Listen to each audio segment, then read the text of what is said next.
다음 주가 기대되는 업종 바로 IT 업종입니다. 자, 미국 증시 내에서 주요 기술주의 실적이 꽤나 견조했습니다. 국내 증시에서도 마찬가지였는데요. 이 삼성전자가 반도체 부분의 호조에 힘입어서 1분기 나름 이 선방한 실적을 보여줬습니다. 이제 다음 IT 후발주자는 누가 될지 투자자들의 이목이 집중되고 있는데 IT 업종들 앞으로 시장 견인할 수 있을지 궁금해지는 대목입니다. 어떻게 보세요? 네, 뭐 일단은 삼성전자가 실적을 완벽하게 이제 발표를 했기 때문에 이제 IT 기업에 대한 이제 우리가 옥석 가리기가 좀 필요한 상황이라고 좀 보실 필요가 있고요.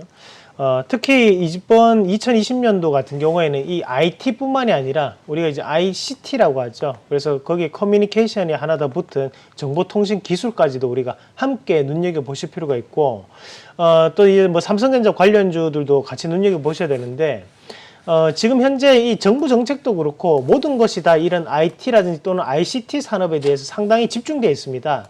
그리고 우리가 흔히 언택트 사회가 왔을 때 거기에서 다시 한 번 더 급속하게 진행될 수 있는 것이 4차 산업혁명이라고 얘기를 하고, 그 4차 산업혁명도 결국에 큰 범주 안에서 본다면 IT와 ICT에 대한 융합이라고 봐야 되거든요. 그런 융합 기술적인 측면에서 정부가 어떤 투자를 하고 있는지도 한번 확인해 볼 필요가 있습니다. 그러면 그 관련 자료부터 보면서 말씀을 좀 드리도록 하겠습니다. 자, 그러면 일단은 정부가 2020년도 예산에 대한 사항인데요.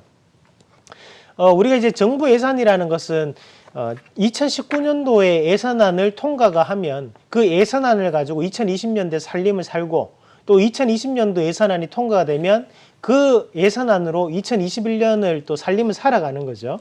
그러면 이것은 이미 2019년도에 통과가 된 예산이라고 보시는 게 맞습니다. 그러면 2020년도 이 예산을 가지고 살아가겠죠. 그러면 지금 현재 2020년도 정부에 대한 혁신 성장에 대한 4대 중점 투자 사항을 같이 한번 보시면, 자, 우선 소부장, 그래 소재, 부품, 장비주에 대한 자립화에 대해서 상당한 투자가 현재 나타나고 있습니다. 그러니까 이 금액 자체도 원래는 8천억이었는데 2조 1천억으로 증가를 시키면서 여기에 관련된 종목군들이 다시 한 번 더 반등 추이를 좀 올릴 수 있는 상황이라고 보는 시각이고요.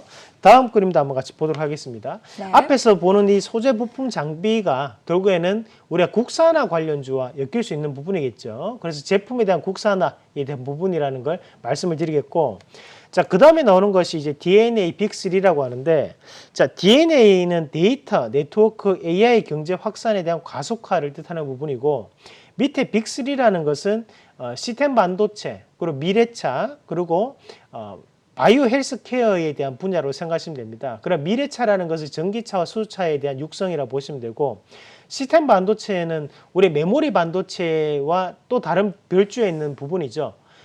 이제 정보 처리에 대한 연산을 담당하는 반도체를 뜻하는 부분인데요.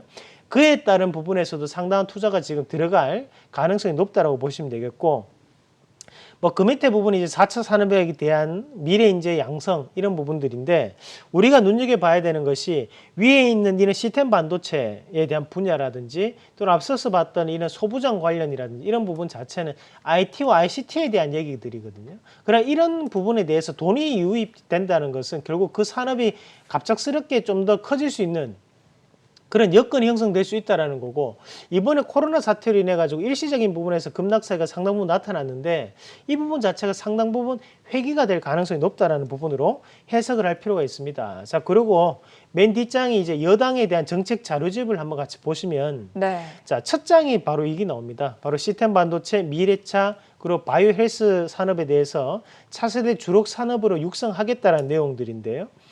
거기에서 이제 시스템 반도체 분야 같은 경우에는 팹리스라든지 또는 파운드리 산업에 대해서 상당 부분 우리나라를 메모리 반도체는 지금 현재 인류이기 때문에 지금 이런 팹리스나 파운드리를 육성을 시켜가지고 우리가 인류 범주에 다갈 수 있도록 노력하겠다는 부분으로 해석하시면 되겠습니다. 그래서 이런 부분 자체를 감안한다면 충분한 성과를 보일 수 있는 부분이고, 사실 우리가 지금 현재 뭐 주말 내에도 보셨다시피 네.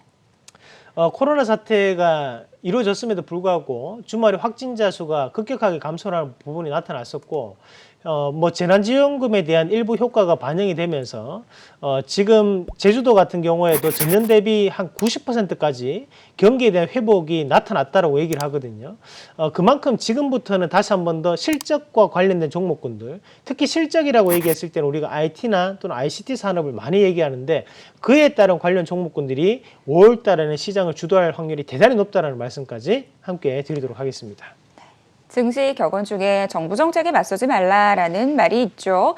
이 정책 모멘텀이 예상되는 IT 업종입니다. 앞으로 주목해 보자라고 조언 주셨습니다. 자, 본격적으로 종목 얘기 나눠보도록 하겠습니다. 첫 번째 상담 종목 어보브 반도체입니다. 6,700원에 매수를 하셨고 15% 비중 들고 계십니다. 연초에 10,000원 선도 돌파했던 종목인데 코로나 사태로 이 반토막이 나섰다가 지금은 많이 주가가 회복을 했습니다. 이번 같은 경우는 지금 그래도 꽤나 수익을 챙기고 계신데요. 어보브 반도체 더 반등 나올 수 있을까요? 네, 뭐 어보브 반도체 같은 경우에는 우리가 이제 국내 유일의 MCU 기업이라고 해가지고 마이크로 컨트롤러 유니트라고 얘기합니다. 그것이 어디에 쓰이냐면 냉장고에 보면 이제 액정이 있어요. 그리고 이제 세탁기 같은 데도 자그마한 액정들이 있는데요. 그러면서 그 버튼을 우리가 누르면 그걸로 인해 가지고 이 기계가 돌아가게 되죠. 그 액정 표시가 되는 그 장치, 그리고 전체적인 컨트롤을 할 수 있는 것을 우리가 마이크로 컨트롤 유니트라고 하고, 이 부분이 대부분 다 일본에서 99% 전량 수입을 하고 있습니다. 하지만 국내에서 유일하게 거기에 대한 기술력을 보유하고 있는 업체가 바로 이 어보브 반도체라고 보시면 되겠고요. 그런 기술적인 부분도 있고 거기에서 우리가 국산화에 대한 자립화 역량도 있기 때문에 현재에 대한 주가는 좀 더 추가적인 반등이 강하게 올라올 여지가 높다라는 부분으로 해석할 필요가 있고, 지금 이 시청자분 같은 경우 6,700원대 상당히 저렴한 가격대에 지금 보유하고 계시는데 이 정도 그림 자체가 나온다는 것은, 이 정도 차트를 만들었다는 것은 신고가 간다는 얘기거든요, 사실. 그래서 제가 판단했을 때는 시간적인 부분에 대한 문제지, 앞에서 이루어졌던 이 고가 권역에 대한 고점 화살표 보이시죠?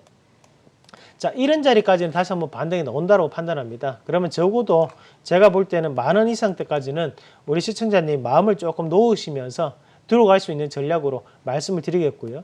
10,000원대가 만약에 돌파해서 올라간다면 앞서서 제가 봤을 때는 뭐 앞에 있던 지금 이런 11,000원대부터 시작해서 신고가까지도 충분히 가능한 자리가 연출될 수 있기 때문에 최소 10,000원대까지는 한번 보유해보자는 말씀까지 드리면서 10,000원 이상 넘어간다면 그때는 12,000원까지도 한번 더 들어가 보신 전략, 그 10,000원대에서는 절반이라도 꼭 이익 실현을 하시는 전략으로 말씀드리도록 하겠습니다. 전고점 부근까지 충분히 다시 갈 수 있다라고 말씀 주셨죠. 10,000원 전 돌파 가능하다라는 부분들 들고 가보자라고 말씀 주셨습니다. 자, 바로 다음 종목으로 가볼게요. ENF 테크놀로지입니다. 17,400원에 매수를 하셨고 15% 비중 들고 계십니다. 이분 같은 경우도 꽤나 수익을 챙기고 계십니다. 이 종목 어떻게 하는 게 좋을까요? 네, 뭐 ENF 테크놀로지도 마찬가지로 우리가 지금 이 기업 같은 경우에도 이 기업의 이제 모회사를 잠깐 한번 확인을 해보셔야 되는데, 자, 이거 잠깐 보시면 최근에 이제 급등을 보였던 것이 이제 한국알콜이라는 기업인데요. 그 한국알콜이 지분을 보유하고 있는 업체, 뭐 그렇게 보시면 되고, ENF 테크놀로지가 이제 이슈가 되는 것이 불화수소 관련해서 상당히 이슈가 되는 기업입니다. 그래서 우리가 이 불화수소 같은 경우에는 액화형 불화수소하고 기화형 불화수소하고 이 두 가지가 있는데요. 이 ENF 테크놀로지 같은 경우에는 우리가 이제 액화형 불화수소를 만들어내는 업체, 뭐 그렇게 보시면 되고, 이 불화수소 같은 경우에도 우리가 이 국산화 관련해 가지고 상당한 이슈가 됐었죠. 그래서 거기에 따른 종목군이라 보시면 됩니다. 이 ENF 테크놀로지 같은 경우에도 이 반도체 업황과 상당히 유사한 흐름을 나타내는 부분이고요. 실질적으로 이 반도체 공정 안에서 이 불화수소는 반드시 포함돼야 되는 부분이고, 이 ENF 테크놀로지가 그에 따른 원재료를 또 납품한 업체거든요. 그 부분 자체를 감안한다면 현재 주가는 아직까지도 저렴하다는 부분으로 해석할 필요가 있겠습니다. 자, 한번 차트 한번 같이 보시면 고가 권역마다 고점 시그널이 이렇게 떴었는데요. 그 고점 시그널을 터치를 하고 난 다음 주가는 빠져서 내려왔었고요. 마찬가지로 여기서도 고점 시그널 뜨고 난 다음에 주가 빠졌죠. 요번에 다시 한번 올라오는데 단기간에 여기가 지금 현재 저항으로 좀 잡혀 있는 자리지만 이 자리 자체가 돌파해서 제가 판단할 때는 다시 한번 30,000원 이상까지 한번 돌파가 이루어질 수 있다고 판단하고, 좀 더 수익을 극대 한번 시켜보자. 지금 17,000원대 정도 보유를 하셨으면 제가 판단했을 때는 적어도 더블 이상까지도 한번 볼 수 있는 자리거든요. 그래서 저 믿고 한번 34,000원대까지 한번 들고 한번 가보자는 말씀까지 한번 드리도록 하겠습니다. 100% 찍을 수 있습니다. 시청자님 좀 더 한번 보유를 해보시길 바라겠습니다. 와, 이 정도면 보유를 해봐야 될 것 같은데요. 앞으로 상승 연력 아직 많이 남아있다라고 말씀 주셨습니다. 좀 더 보유하셔서 수익 극대화 해보시기 바라겠습니다. 빠르게 한 종목 더 볼게요. 하나 마이크론에 대해서는 어떻게 보시는지요? 이 하나마이크론이 이제 후공정 업체, 앞서서 봤던 비메모리 반도체 분야라고 보시면 되는데, 이 기업이 이제 테스트와 검사를 하는 기업입니다. 그래서 메모리 반도체에 대한 테스트와 검사를 하다 보니까 정보 처리 연산을 담당하는 것이 비메모리 반도체라고 말씀드렸죠. 지금 이 기업 같은 경우에도 바닥권역에 지금 다시 한번 주가는 올라오고 있는 과정인데요. 지금 봤을 때는 정부 정책 대비해서 주가는 너무 과하게 하락에 있다고 판단합니다. 적어도 이 주가가 5,500원대 위로 계속적으로 움직일 수 있는 여지가 있기 때문에 저는 시간적인 문제지 적어도 5,500원대까지 한번 보유를 해보자는 말씀까지 드리도록 하겠습니다.